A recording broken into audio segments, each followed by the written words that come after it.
Hey guys, welcome back to Defeating Hair Loss. My name is Steve, and I'm fortunate tonight again to have Bobby D back with me. Yes, sir. Back again. Bobby, welcome back. Thanks for having me. I know I sound crazy. I know I sound like I say the same thing every time probably, but I just love this kid's hair. So you look fantastic. Appreciate it, Steve. Try to be like you one day. No, no bad hair days, right? No, try not to. All right, well, we're going to talk tonight about expectations and what you should expect out of a hair transplant. But I want to point out one thing, and soon Bobby and I are going to go out on location. He's going to protect me while I'm out there talking about hair. Bobby, thank you very much. And, we just work really hard to give this content to you guys.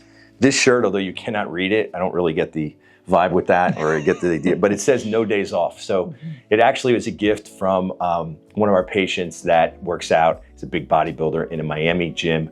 They have some really cool branding down there, but I guess the colors could be different, but it says no days off. And that's what we're doing for you. We're not taking any days off, never.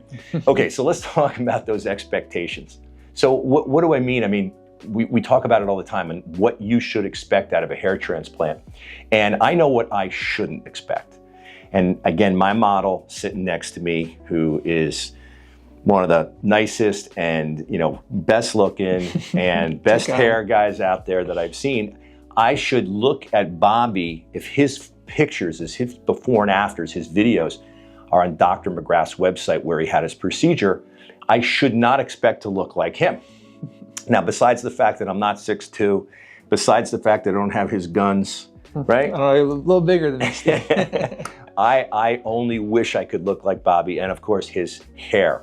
So it's important for you to understand as you sift through the internet and as you go to the different clinics and different doctors, hopefully some of them that I refer you to in the country that are top doctors, board certified, and you look at their photos, you look at their videos, you want to see comb throughs. We have one of Bobby, I believe it's on Dr. McGrath's website. And it's important to be able to see the spacing. And he's got comb throughs from procedure number 1, procedure number 2, and to me, it looks awesome. Again, not to say that my comb through is going to look like that, but I would just want to see the quality of the work. So here's what my advice to you is. If I'm looking at someone like Bobby and I'm admiring his hair and I'm going to put my money on the table and I want a hair transplant from his doctor, and I do lower my expectations. That quality doctor has told me, Steve, you don't have his donor hair. You don't have his minimal loss. You don't have the option or didn't have the option that he had very young, catching his hair before it all went away using that combination medication. Those are the things that, no offense, Steve, but you can't end up like Bobby. So what can I end up like? So Bobby would be at the very top of the list. He would be on those stud, after photos when it's before and after. Take a look at those not so studdish photos and comb throughs and videos. Guys that have poorer quality hair. It's nobody's fault. It's just the genetics aren't up to par as far as the 10 out of 10. And what you want to do is balance. You want to ask that doctor, hey doc, I'm looking on your website, you're showing me photos here in person. Everybody looks phenomenal.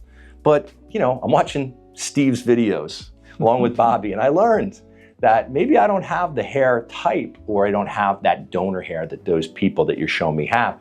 Can you show me some that are not so great? Can you show me some that you've struggled with? Because what you want to do is you want to take the average. I love using the example, yes, the Kardashians, okay? Not for nothing, I'm kind of attracted to the Kardashians. They're not bad looking. Yeah, not bad looking. But obviously, okay, from a photo standpoint, from a social media standpoint, even when it comes to, and I really haven't watched too many of the episodes because I got ADD, so I can't watch anything for the full length.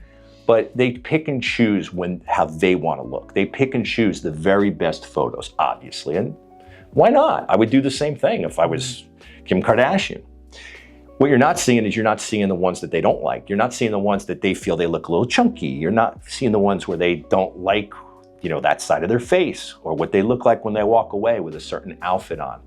So they're picking the photos, the videos, how they look, and obviously they're presenting that, and they have every right to do that, as do these doctors that do hair restoration procedures.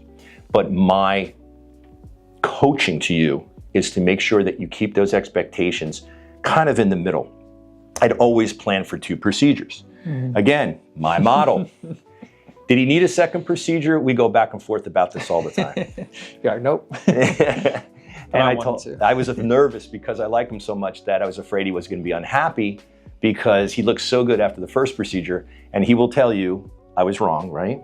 It's okay. You're wrong sometimes. I was wrong. That's right. Not always. And he's very happy. So there's an example. But the whole point is I told him, as did his surgeon, and he knew going into this to always plan on 2 procedures.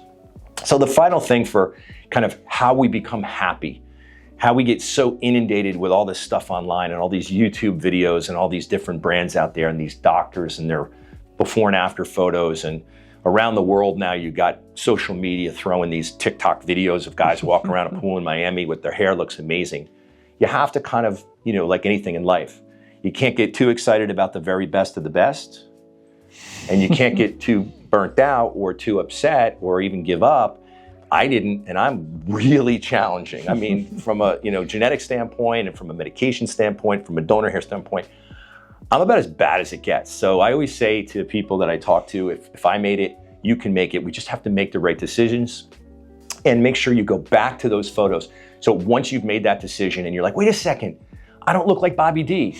I don't look like him. I thought I was going to look like him, and you made that mistake to assume that. Go back to your before and after photos, and again, choose the right clinic, right surgeon, the right work done, the right procedure, get on the medication. You will see a life-changing result. And really, that's what this channel is about. So we're not going to take any days off, right? Never. We're always here for you. I hope this helps. Don't forget to like and subscribe.